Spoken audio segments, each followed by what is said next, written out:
Todo cambia, todo pasa. Cambia la historia, la tecnología, el arte, la música, los deportes, la cultura, la pedagogía. Cambian los días, los años, las estaciones, los tiempos y con ellos la salud, la fuerza, la belleza.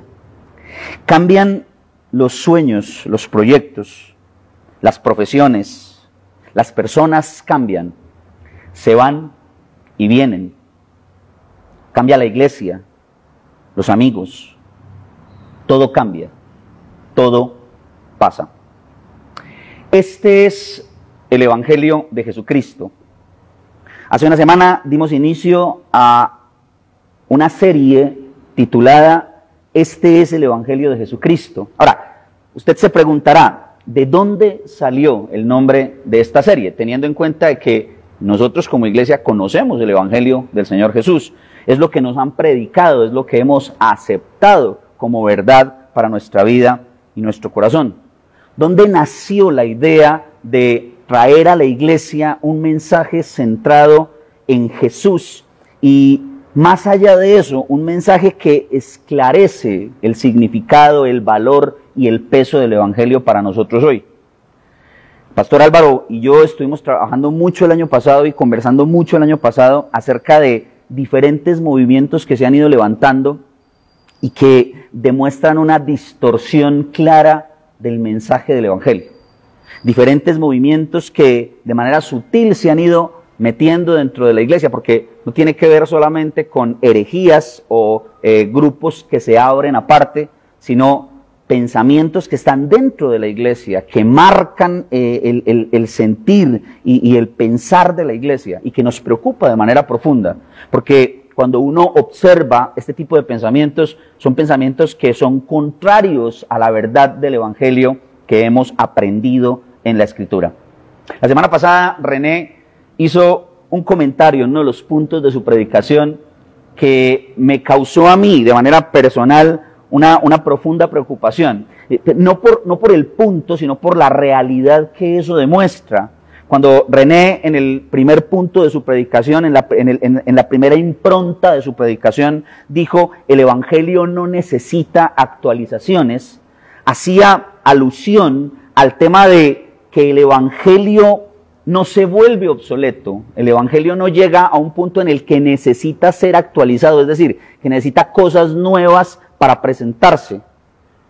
El Evangelio es la palabra de Dios. El Evangelio está registrado en la Escritura con un sello real, vivo, de la verdad de Dios, de la palabra de Dios. Entonces no necesita actualización desde esa perspectiva.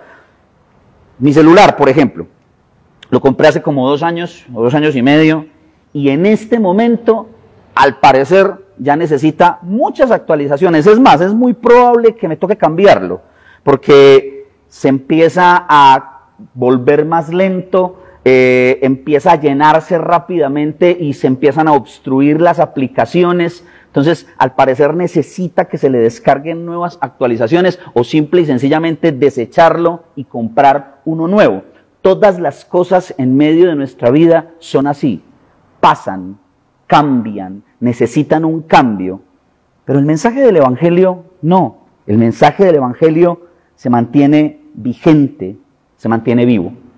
Quiero invitarle para que hagamos la lectura del pasaje que nos corresponde en esta mañana para la predicación de la palabra del Señor. Romanos capítulo 1. Voy a leer desde el versículo 1 hasta el versículo 2, pero nos vamos a centrar en el desarrollo de la predicación solo en el versículo 2. Pablo, siervo de Jesucristo, llamado a ser apóstol, apartado para el evangelio de Dios, que él había prometido antes a sus profetas, por sus profetas, en las santas escrituras. Ese es el evangelio de Jesucristo. Este es el mensaje que nosotros queremos proclamar. Esta mañana vamos a observar 3 certezas que nos permiten reconocer la veracidad del Evangelio. Vamos a observar a partir del versículo 2 del capítulo 1 de la carta a los Romanos. 3 certezas que nos permiten reconocer la veracidad del Evangelio. La primera certeza, que el Evangelio es la promesa de Dios desde la antigüedad. Si nosotros entendemos lo que el texto está diciendo o cómo arranca el texto, que Él había prometido antes, ese que Él está relacionado directamente con su antecedente, cuando en el versículo 1 al final, en la última línea dice, el Evangelio de Dios. Lo que nosotros necesitamos reconocer es que, aunque a veces no lo decimos o no lo declaramos, muchas veces nosotros vemos el Evangelio como perteneciente casi de manera exclusiva al Nuevo Testamento. Es una visión que nos ha dejado gran parte del pensamiento teológico. Nos lleva a observar el Antiguo Testamento desde la perspectiva de la ley y el Nuevo Testamento desde la perspectiva de la gracia. Y ahí hacemos una separación entre ambos testamentos. Un énfasis muy fuerte en la ley en el Antiguo Testamento, un énfasis muy fuerte en la gracia en el Nuevo Testamento. Pero lo que se nos olvida es que la promesa de Dios es la respuesta que Él da, que Él proporciona para la realidad del pecado del ser humano. La promesa es una demostración de la gracia de Dios. La promesa no nace desde la perspectiva de la ley. La promesa nace en el corazón de Dios y se extiende a la necesidad real del ser humano. El Evangelio no cambia porque está arraigado en el corazón de Dios, proviene de su amor, proviene de su justicia, es la respuesta al hombre, es el proyecto salvífico que Dios proporciona. Él se acerca para buscar lo que se había perdido. Génesis capítulo 3 es quizá uno de los relatos más dramáticos que nosotros vamos a encontrar en todo el desarrollo de la Escritura. Es el momento en el que nosotros reconocemos la caída del ser humano. El hombre y la mujer deciden declarar la independencia a Dios. El hombre y la mujer deciden ser como dioses. No era suficiente tener la imagen de Dios o ser la imagen de Dios en medio de su creación. Ellos se dejan convencer por el argumento de la serpiente y terminan anhelando ser como Dios. Allí aparece el momento que se va desarrollando en la historia de la humanidad. El deterioro moral, el deterioro espiritual, la decadencia de la humanidad se observa desde Génesis y en el desarrollo de la historia, no solo del relato bíblico, sino de la historia de la humanidad. Pero Génesis 3 no solamente muestra la verdad de la caída, cómo se dieron las cosas en términos del pecado del ser humano. Génesis 3 también nos proporciona la esperanza de la libertad, la esperanza de la restauración, la esperanza de que Dios va a corregir las cosas que se hicieron mal con la decisión del ser humano en el momento de la caída. Capítulo 3, en el versículo 15, que se conoce teológicamente como el protoevangelio, es decir, el evangelio primitivo, nos empieza a mostrar lo que Dios va a hacer, la respuesta de Dios frente a la realidad de pecado del ser humano. El versículo 15 del capítulo 3 dice, pondré enemistad entre ti y la mujer. Aquí le está hablando Dios directamente a la serpiente. Y dice, y entre tu simiente y la simiente suya. Esta, la simiente de la mujer, la descendencia de la mujer, o de manera más concreta, de la descendencia de la mujer vendrá quien te herirá en la cabeza y tú le herirás a la simiente de la mujer, a aquel que es descendencia de la mujer en el talón, en el calcañar. Génesis capítulo 3 versículo 15 nos empieza a mostrar lo que Dios va a hacer para acercarse a los hombres. La caída no es el fin de todas las cosas. La caída no es el fin del proyecto, no. La caída nos abre el abanico para que podamos observar la gracia de Dios. Dios se acerca de manera concreta para salvar, para rescatar, para dar una respuesta al verdadero problema del hombre, el pecado.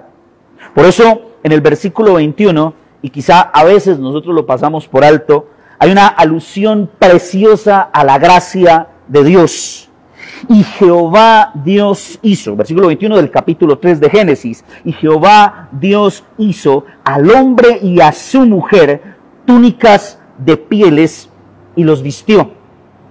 Si nosotros hemos seguido el relato de Génesis capítulo 3 desde la caída con total detenimiento, sabemos que el hombre y la mujer se cosen, hacen, arman vestidos de hojas de higuera, cubren su vergüenza o intentan cubrir su vergüenza, porque en el momento en que sus ojos son abiertos, se dan cuenta que están desnudos. La respuesta que Adán le da a Dios cuando Dios le dice, ¿dónde estabas? El versículo 21 nos muestra de una manera muy dolorosa, pero a la vez muy esperanzadora, que Dios provee un medio mejor para cubrir al ser humano. Las pieles de los animales nos muestran que Dios cubre de una mejor manera la vergüenza del ser humano. Pero hay algo que es mucho más profundo en esa narración, y es que lo que nos está mostrando Génesis 3:21 es que hay un inocente que paga, hay un inocente que derrama su sangre para cubrir la vergüenza por el pecado del ser humano. Evangelio puro, gracia pura. Dios da la respuesta al verdadero problema del hombre. La certeza es que el Evangelio es un mensaje que proviene de Dios, que nace en Él, es su pasión por darnos a conocer su gloria, es la capacidad que Dios tiene de mostrarse a sí mismo, de entregarse a sí mismo, de, como lo dije anteriormente, rescatar lo que se había perdido. Es la promesa antigua, como lo está reconociendo aquí Pablo, de rescate, de restauración, de perdón, de vida, gracia. Así que cuando nosotros hacemos una lectura del Antiguo Testamento desde una visión exclusivamente de la ley, estamos perdiendo de vista que la ley es un don de gracia. Dios le entrega a su pueblo, y más adelante, porque aquí estamos hablando específicamente de Génesis, pero Dios le entrega a su pueblo el medio de gracia, la ley, para una relación directa entre Él y su pueblo. El Evangelio, porque Dios da una promesa, empeña su nombre, empeña su honra, se compromete a sí mismo con la restauración del ser humano, con la restauración de todas las cosas. Dios ha dado una promesa que se revela en el Evangelio desde la antigüedad y por la eternidad. El Evangelio nos presenta esta primera certeza. Es la promesa de Dios desde la antigüedad. Nosotros no podemos obviarlo, no podemos pensar que la gracia llega a partir del Nuevo Testamento. La gracia está revelada desde la antigüedad por el amor, la bondad y la fidelidad del Señor. Una segunda certeza es que la revelación de Dios ha sido dada a sus profetas. Retomemos una vez más. La promesa dada desde antes por sus profetas, la segunda parte del versículo 2. La revelación profética es el actuar de Dios a través de la historia. Dios se revela en la historia y eso es lo que nos permite observar cómo Dios actúa, cuál es la manera en la que Dios se ha acercado. Todo lo que tenemos nosotros registrado en la palabra es la forma en la que Dios se presentó, se manifestó delante de su pueblo. Si bien la creación es una demostración de forma amplia de la grandeza, del poder y de la magnificencia del Dios al que nosotros exaltamos y adoramos, la palabra de Dios de manera más puntual, de manera más concreta, expone quién es ese Dios. Es decir, la revelación, lo que se conoce como la revelación general, la creación, todo lo que nos rodea, da visos de que existe un creador, de que hay una mente que está detrás de todo lo que de manera coordinada está organizado en este mundo y en el universo. Pero cuando nos vamos a la revelación especial, la revelación de Dios, encontramos o nos encontramos en esa revelación al Dios que ha creado todo. Dios reveló su mensaje, inspiró a sus profetas para que proclamaran su verdad. Y aquí hay un punto muy importante. Los profetas, que nosotros tenemos que entender de manera puntual lo que la palabra de Dios nos enseña acerca de los profetas, recibían una revelación de parte de Dios, recibían la revelación especial. ¿Recuerdan el versículo 21 del capítulo 1 de segunda de Pedro que expuso la semana pasada René, que hablaba de que Dios inspiró por su espíritu a los profetas? Entonces, lo que podemos entender es que recibían una inspiración, una revelación de parte de Dios que tenían que comunicar de parte de Dios al pueblo de Dios. Desde la perspectiva del Antiguo Testamento, el profetismo está relacionado directamente con la confrontación con la ley de Dios. El profeta se para delante del pueblo y específicamente delante de los gobernantes y los exhorta a vivir, a volverse al Señor con el punto de referencia en la ley de Dios.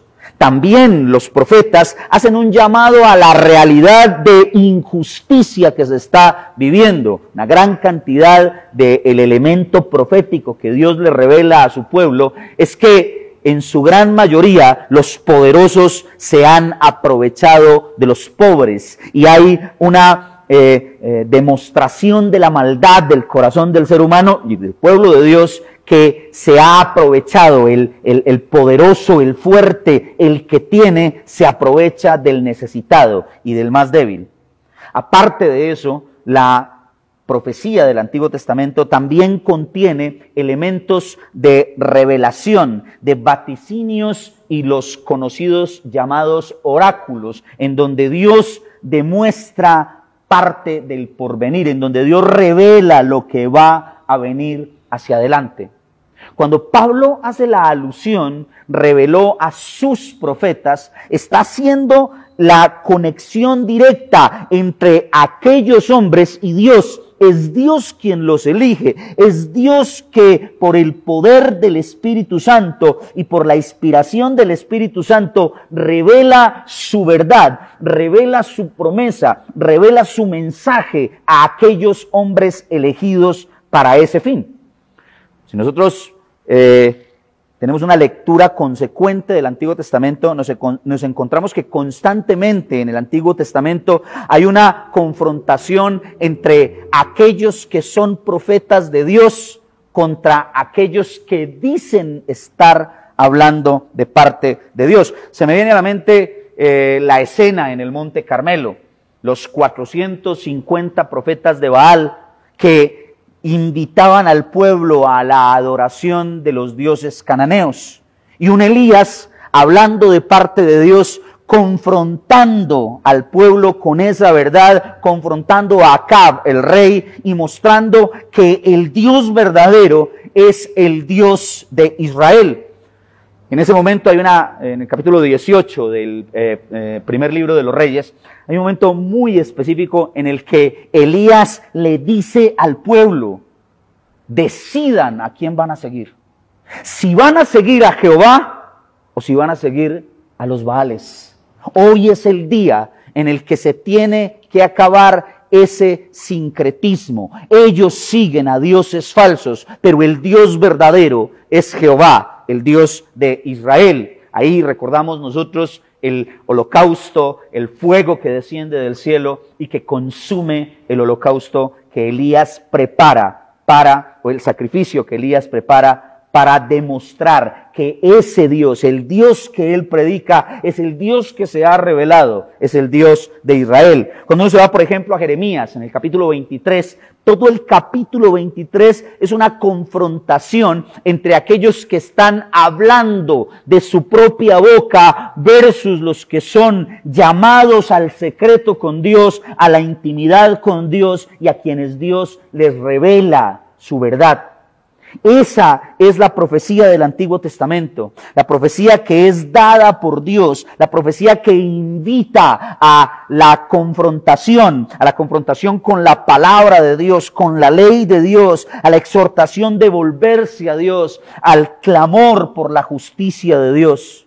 Esa profecía que se fue cumpliendo paso a paso en el desarrollo de la historia de Israel y de la historia de la iglesia.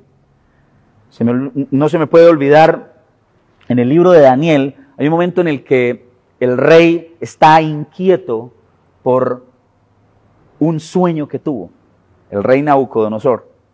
Y en medio de su inquietud llama a los sabios, llama a los profetas del contexto babilónico y los invita para que les interprete el sueño. Pero el rey es inteligente, el rey no les declara el sueño.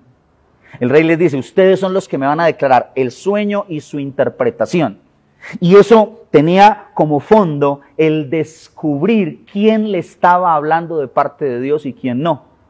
Ahí aparece en escena Daniel. Y Daniel recibe la revelación de parte de Dios que le dice al rey, mira, este fue el sueño que tuviste y esta es la interpretación de ese sueño.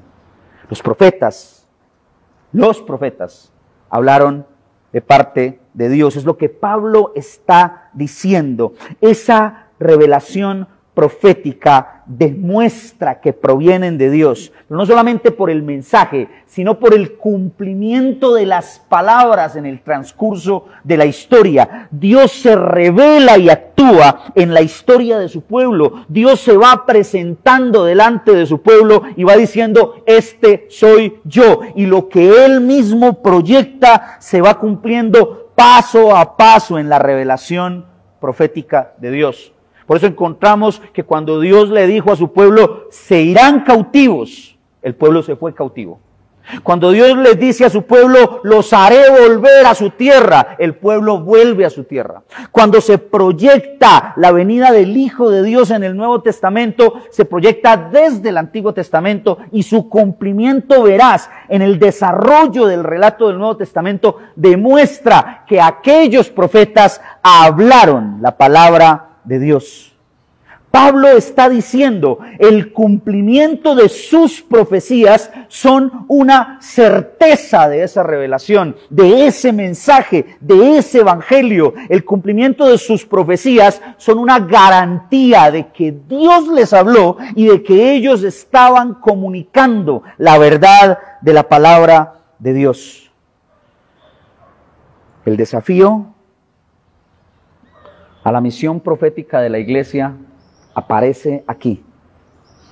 Nosotros como iglesia tenemos un llamado directo a continuar proclamando la verdad de Dios que Él nos ha revelado.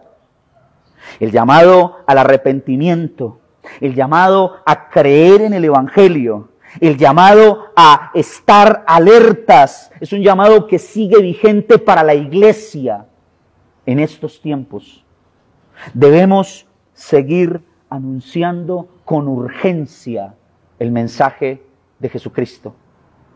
Jesús aparece en el Evangelio de Marcos, en el capítulo 1, en el versículo 15, con una proclamación muy preciosa de la profundidad del Evangelio. Marcos nos dice que Jesús llegó a Galilea y empezó a proclamar: el reino de los cielos se ha acercado. Arrepiéntanse y crean en el Evangelio, crean en la buena noticia, crean en la verdad. Eso nos imprime a nosotros una responsabilidad enorme como iglesia de Dios. Nos llama a que le proclamemos al mundo con la urgencia que esto implica la verdad de ese evangelio, a que le sigamos diciendo al mundo: Dios se ha acercado, Dios ha venido para darnos libertad, Él ha venido para librarnos del pecado y de la muerte, Él ha venido para llamarnos al arrepentimiento, Él ha venido para restaurar todas las cosas.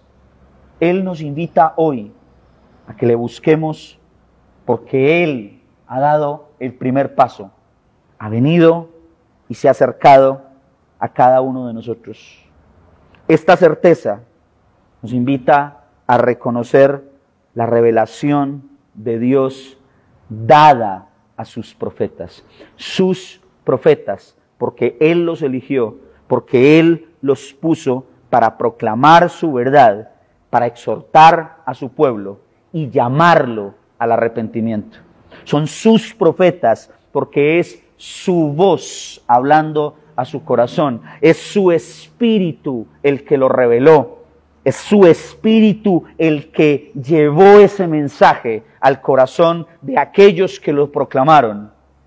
Y es su espíritu el que hoy nos invita a nosotros a proclamar, no solo desde un púlpito, sino desde nuestras vidas, el mensaje del Evangelio de Dios. Nosotros tendríamos que hacernos esa pregunta. La pregunta de si estamos cumpliendo hoy como iglesia con la misión profética de proclamar la verdad de Dios al mundo que nos rodea. Quizá usted está hoy allí sentado y nunca ha entendido la profundidad de la buena noticia, del mensaje del Evangelio, del mensaje del Dios que se acerca. Quiero invitarle a usted hoy, en esta mañana, a que abra su corazón al mensaje de Dios, para que disponga su vida a escuchar a aquel que se ha acercado para ofrecerle perdón de pecados, salvación y vida abundante. Ese es el Evangelio de Jesucristo. Esto nos lleva a nuestra tercera certeza que nos permite reconocer la veracidad del Evangelio. Y esa tercera certeza es la continuidad de su palabra. Cuando dice por sus profetas, dice en las Santas Escrituras. No podemos hacer una lectura fragmentada de la palabra de Dios. Eso ya habíamos dado una alusión de eso en la primera certeza. Aquí queremos, o lo que por lo menos quiero proponerles, es que necesitamos leer la Escritura como un solo narrativo que nos permite conocer al Dios que se ha revelado. No podemos hacer una lectura fragmentada de la Escritura.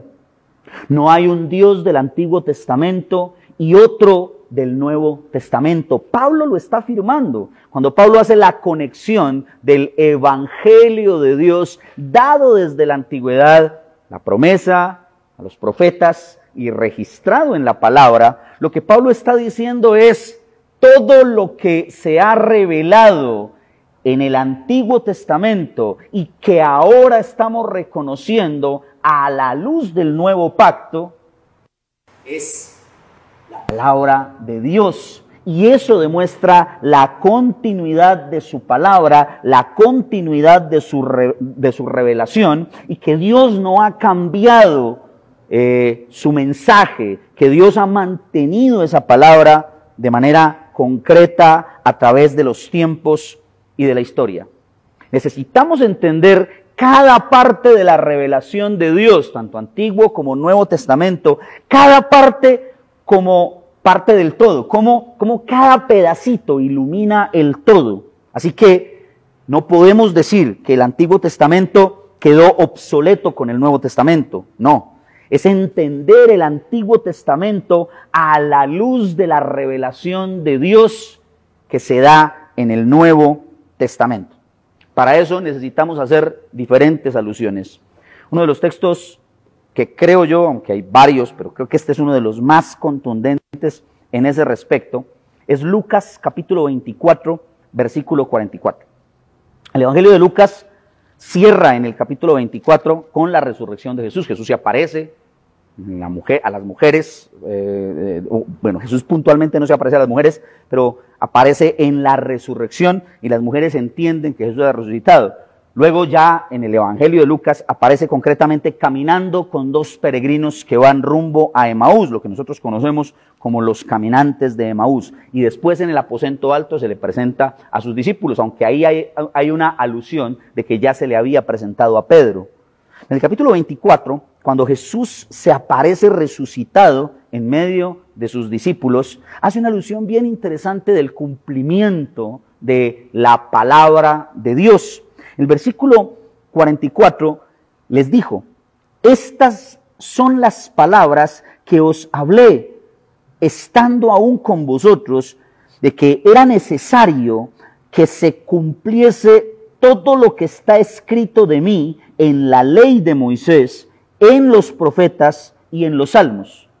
Este pasaje nos invita a reconocer todo el plano del Antiguo Testamento, la ley, los profetas y los otros escritos, como el marco de la revelación de Dios que había anticipado el nuevo pacto, que había anticipado el Nuevo Testamento. Lo que Jesús está diciendo es: esto se los enseñé, esto yo se los había mostrado desde antes, que la Escritura, las Escrituras me revelan a mí, revelan el nuevo pacto, revelan lo que iba a venir en el desarrollo de la historia del Nuevo Testamento.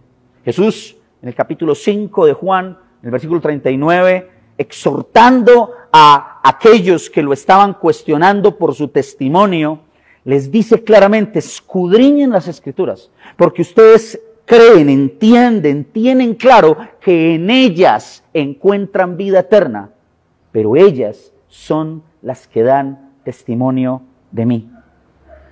Eso nos demuestra la continuidad de la palabra, nos demuestra que toda la Escritura habla de evangelio, porque toda la Escritura muestra a Dios acercándose a los pecadores para salvar y llamándolos a tener una relación con Él.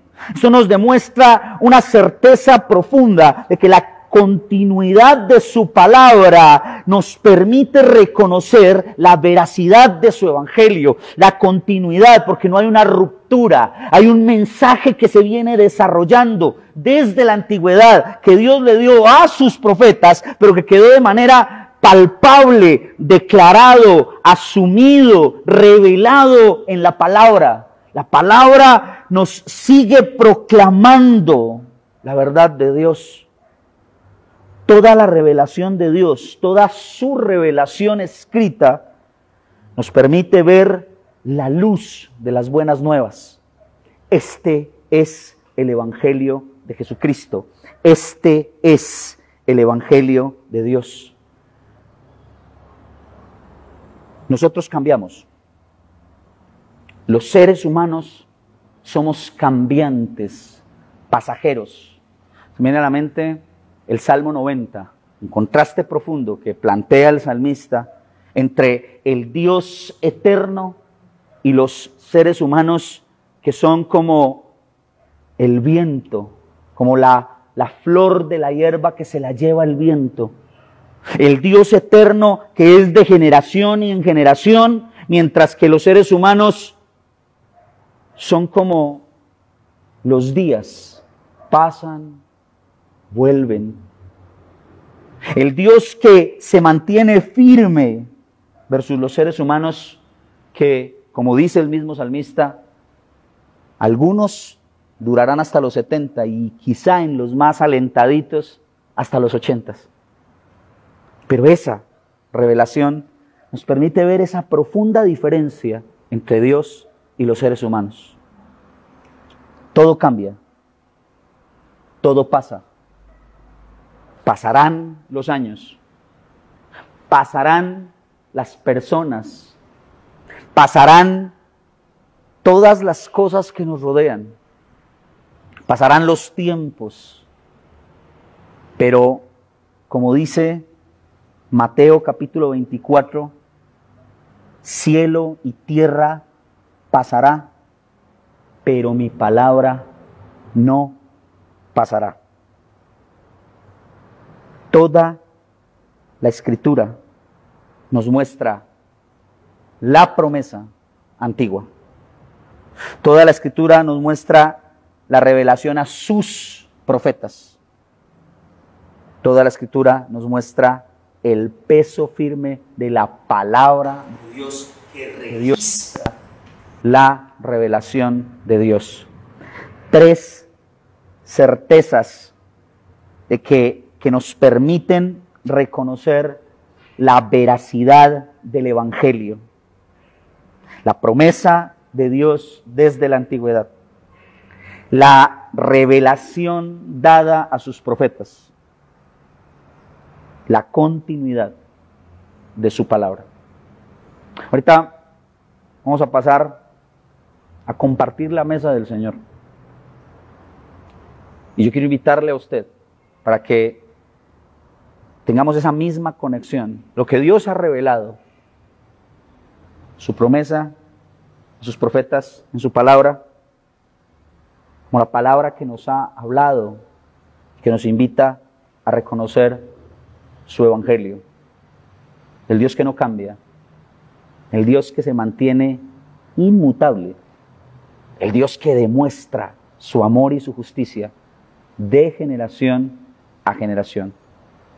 Le invito para que oremos y en medio de esta oración podamos bendecir al Señor, reconociendo nuestra necesidad profunda de reconocer su revelación, pero que en esa revelación comprendamos el Evangelio de Jesucristo. Quiero invitarle para que oremos y cerremos este tiempo en el que hemos reflexionado en la veracidad del Evangelio con esta oración. Señor, gracias por tu Evangelio. La promesa antigua. La respuesta a la verdadera necesidad del hombre. La promesa que revelaste a tus profetas, Señor. Que se fue cumpliendo y que nos permite ver la continuidad de tu palabra. El mismo Dios, eterno, el mismo Dios revelado, que se sigue revelando y que a través de su palabra, que nunca pasa, sigue llamándonos hoy al encuentro contigo, Señor. Nos sigues llamando, Señor. Este es el Evangelio de Jesucristo. Este es el Evangelio de la esperanza. Ese que no necesita actualizaciones porque nunca es obsoleto, no cambia, no muta. Este es el Evangelio de Jesucristo que se fue revelando paso a paso y que hoy nos invita al encuentro y a la adoración. Que hoy nos invita a la presencia tuya, Señor.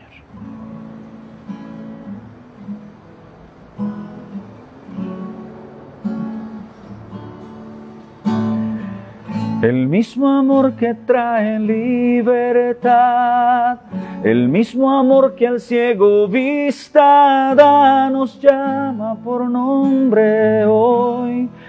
Tú nos llamas por nombre hoy.